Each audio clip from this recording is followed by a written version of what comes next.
Thor, le dieu du tonnerre de Marvel. Pas la peine de vous présenter le personnage, je pense que vous le connaissez maintenant. Introduit dans le MCU en 2011 avec le premier film Thor qui était honnêtement correct. Moi j'aime bien ce film, j'aime bien le côté shakespearien, j'aime bien le scénario, j'aime bien la mise en scène. Je dis pas que tout est bien dans le film, attention, mais honnêtement j'avais aimé Thor 1. Après faudrait que je le revoie parce que ça fait un moment. Mais pour autant je suis quand même fan de Thor 1. Puis après dans la phase 2 on a eu Thor 2 que j'ai en DVD comme vous le voyez là, mais que j'ai toujours pas vu parce qu'en fait vu qu'on n'arrête pas de me dire que c'est le pire film du MCU, oui, le pire. Ne me faites pas croire que c'est Les Éternels, je ne vous croirai pas. J'ai du mal à vouloir regarder ce film. Pour autant, il y a un jour, je vais me lancer, je vais le regarder véritablement. Mais en attendant, pour le moment, il est juste là en termes de décoration. Promis, je le regarderai quand j'aurai le temps, sachant que maintenant, c'est le seul film Thor que je n'ai pas vu. Et puis, en 2017, avant que n'arrive Infinity War, qui a marqué toute une génération de fans, nous avons eu Thor Ragnarok, qui était vraiment le dernier film avant Infinity War. Et Thor Ragnarok, je sais qu'il est aimé par beaucoup de fans, mais pour ma part, j'ai jamais compris le grand succès autour de ce film. Je dis pas qu'il est mauvais, il a des qualités indéniables, notamment sa mise en scène, mais j'ai l'impression qu'à part ses visuels et sa mise en scène, il a souffert de pas mal de points, notamment avec le scénario. Mais bon, voilà, c'est mon avis, Thor Ragnarok, et on n'est pas là pour parler de celui-là. Aujourd'hui, pour la 4e phase du MCU, Thor décide d'avoir son 4e film. D'ailleurs, c'est le seul Avenger à ce jour à avoir eu son 4e film solo. Et que penser de ce nouveau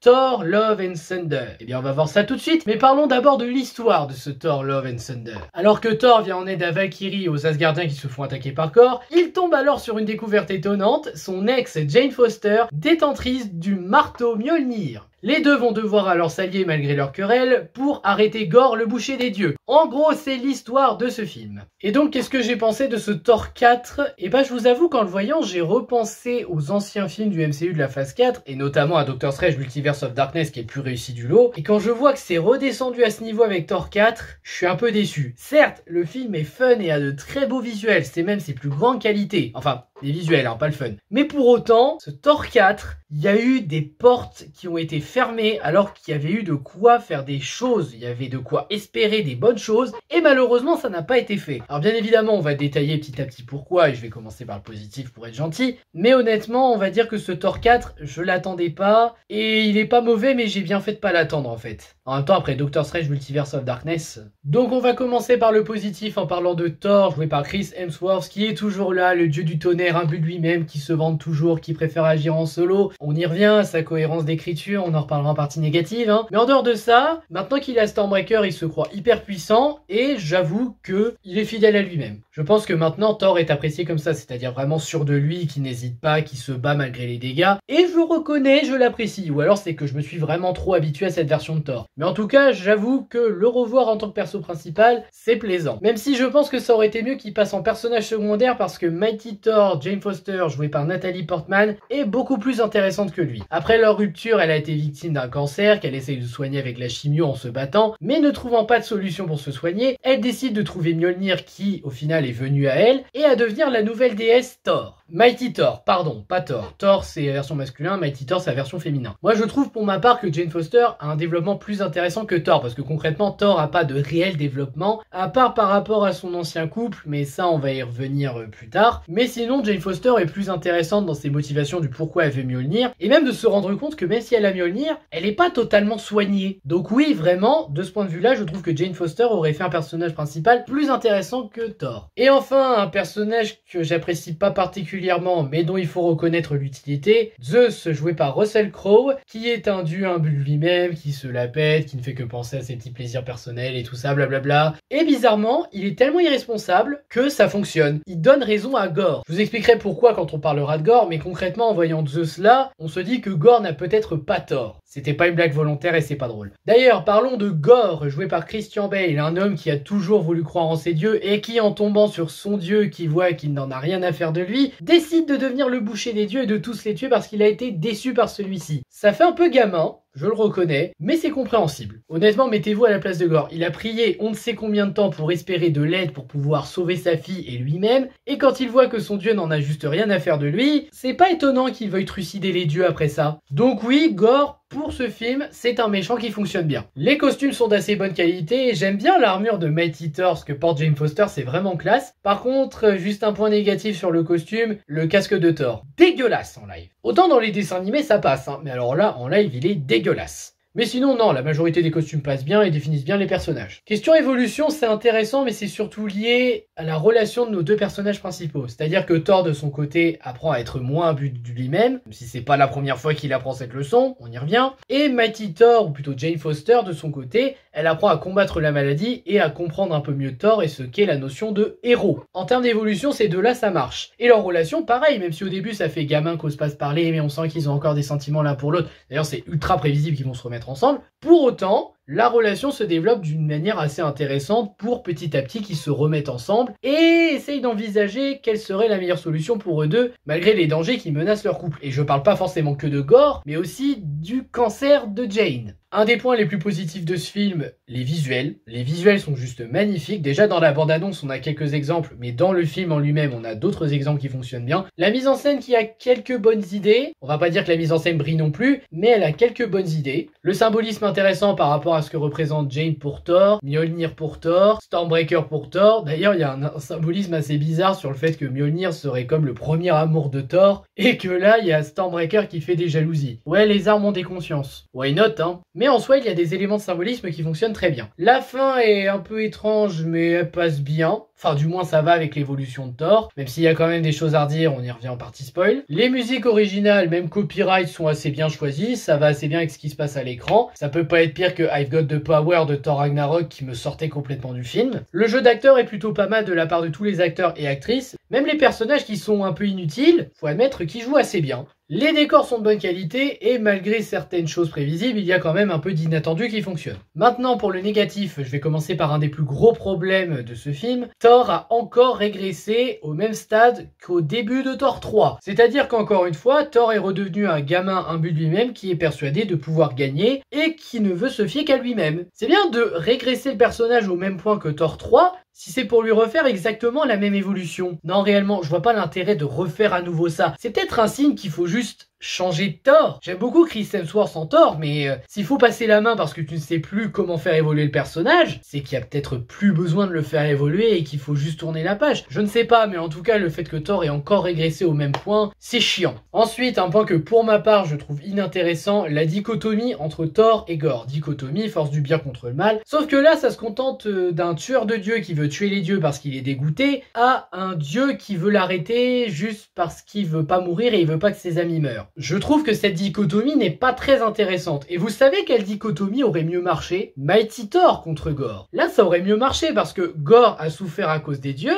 Mighty Thor, de son côté, aussi a souffert parce qu'elle est sortie avec un dieu, ça s'est mal fini. Et justement, ils auraient pu faire une dichotomie intéressante à partir de ces deux-là qui ont souffert à cause des dieux. Sauf que, justement, Mighty Thor aurait pu montrer que, oui, j'ai souffert à cause de lui, c'est vrai, il m'a fait souffrir. Pour autant, il y a eu des bons moments et c'était pas un si mauvais dieu que ça. Et donc, c'est pour ça que je vais triompher de toi. C'est un peu con dit comme ça, je sais, mais ça aurait fait une bien meilleure dichotomie que ce qu'on a eu là. Encore une fois, je maintiens que Mighty Thor aurait dû être le personnage principal du film, et pas Thor. Un peu comme Ant-Man et la guêpe en fait. Question personnage inutile, là que ça me fait mal de dire ça, mais Korg, toujours joué par Taika Waititi, et Valkyrie, toujours joué par Tessa Thompson, ils ne servent à rien. Korg est toujours là pour essayer de faire tache dans le paysage, il n'apporte rien, t'aurais pu l'enlever des scènes très facilement. Et Valkyrie, croyez-le ou non, je n'appréciais pas beaucoup Valkyrie dans Thor Ragnarok. Pour autant, j'avais espoir avec celui-là. Je me suis dit, j'espère que cette fois elle va être utile, j'espère que cette fois elle va raconter quelque chose d'intéressant. Non. Elle a beau être la nouvelle chef d'Asgard et prendre son travail à cœur joie ou du moins bien se débrouiller, pour autant elle ne sert à rien dans ce film. Et c'est pas parce que tu me rajoutes un sous-développement du « Oh mais avec tes sœurs t'étais heureuse et maintenant t'es fermée ». Ok,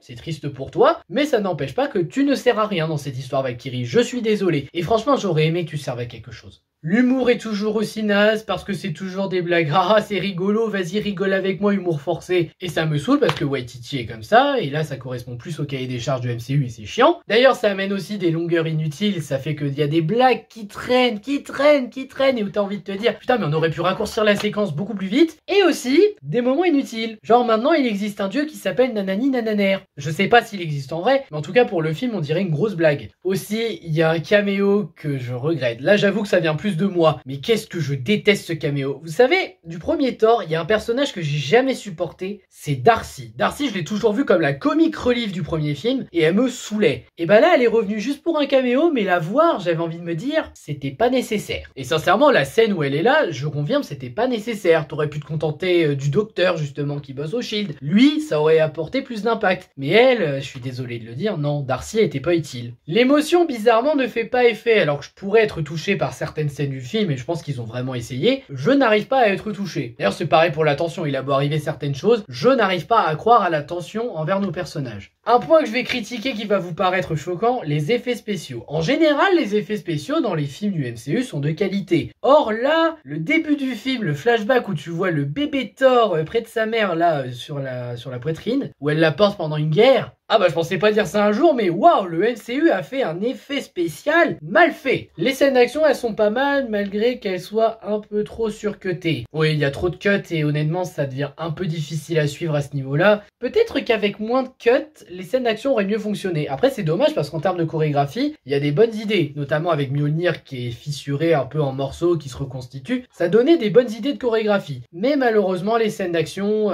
trop de cuts, donc un peu difficile. Partie spoil, je vais vous parler tout d'abord peut-être de la fin du film, parce que j'avoue qu'il faut qu'on en parle. Thor s'occupe de la gamine de Gore qui est mort, mais il a demandé que sa fille soit ressuscitée par le dieu Éternité, et donc il s'occupe d'elle. Alors, il s'occupe d'elle comme un bon père, c'est pas ça le problème, malgré qu'elle ait des pouvoirs spéciaux et tout, mais je crois qu'on a la preuve que Thor serait un très mauvais parent, parce qu'il lui confie quand même Stormbreaker pour aller se battre. Alors d'un côté c'est bien, ça montre qu'il a confiance en elle et que il va de l'avant. Alors c'est bien, ça montre qu'il a confiance en elle et qu'il veut aller de l'avant par rapport à Jane qui est morte. Mais pour autant, tu serais quand même un très mauvais parent, Thor. Sinon oui, Jane Foster trouve la mort car en reprenant le Mjolnir une dernière fois, elle a fini par trouver la mort. Ah oui, et maintenant que j'y pense, pendant la bataille finale, Thor, pour combattre les créatures de Gore, ce qu'il pourrait faire tout seul, hein, ou même avec Mighty Thor qui arrive, à deux ils y arriveraient. Et bah, il se dit tiens, je vais partager mon pouvoir de Thor avec tous les enfants qui sont là. C'est pas un peu facile? Ça veut dire que pour mériter le pouvoir de Thor, il a juste à dire tu le mérites. Si Thor était un dieu rempli de sagesse, pourquoi pas, mais vu ce qu'il est dans le MCU, il est loin d'être rempli de sagesse. Donc j'ai un peu de mal à croire qu'il puisse transmettre son pouvoir comme ça à n'importe qui en disant je te transmets pour un moment le pouvoir de Thor. Bon après, ça donne des scènes assez stylées avec des enfants qui se battent. Même si ça ne vaudra jamais Hit Girl dans Kick-Ass. Mais pour autant, j'avoue que ça donne une scène assez classe en termes de bataille, malgré qu'elle soit surcutée. Et enfin, les scènes post-génériques. Donc on a la toute première qui montre Zeus qui est toujours en vie, parce qu'à la base il devait être tué par Thor, mais finalement il est en vie, et il charge Hercule d'aller retrouver Thor pour se venger. Pas mal MCU, là t'arrives à placer une bonne scène pour l'intérêt d'une suite, j'avoue que c'est plutôt pas mal. Et la deuxième scène post-générique montre Jane Foster qui a atterri au Valhalla, qui a rejoint Heimdall et plein d'autres. Ok, je l'accepte, y a pas de problème. Et surtout, à partir de cette scène, ça prouve qu'Heimdall est bien mort et qu'il ne sera pas ressuscité. Mais en soi, les deux scènes post-génériques passent. L'une apporte un petit intérêt à une suite et l'autre arrive à donner un petit bonus appréciable pour les fans de Jane Foster. Donc oui, je valide. Voilà, je pense que j'ai pas grand chose à ajouter. Donc que dire sur ce Thor 4 Love and Thunder? Bilan assez moyen. Le film est quand même appréciable pour certains points et ceux qui ne vont voir le film que pour ça, effets spéciaux, spectacle visuel, vous apprécierez le film. Enfin, même si vous avez aimé Thor Ragnarok, je pense que vous apprécierez un peu ce film aussi. Pour autant, moi qui ne suis pas un grand fan de Thor Ragnarok, j'ai pas énormément apprécié ce film. J'ai apprécié certains points, je le reconnais, mais pas au point de me dire « Waouh, c'est vraiment un film qu'il nous fallait dans la phase 4 ». Et limite, je suis en train de me demander si c'est pas le moins bon film de la phase 4. Après, il y a quand même des choses qui font que le film est appréciable, mais c'est pour moi le film de trop sur Thor. Et je pense qu'il serait temps de passer à autre chose avec Thor, de tourner la page, de donner le flambeau à quelqu'un d'autre. Encore une fois, je veux bien croire que Chris Hemsworth aime jouer Thor, mais quand tu ne sais plus faire évoluer le personnage, quand tu ne sais plus quoi raconter avec lui, passe à autre chose. Après, c'est que mon avis personnel, encore une fois, ceux qui ont aimé le film, je comprendrai tout à fait, mais moi pour ma part, c'est un bilan mitigé. Sur ce, je vous remercie d'avoir regardé, n'hésitez pas à liker, partager, à vous abonner, et je vous dis à bientôt pour une prochaine vidéo. Ciao!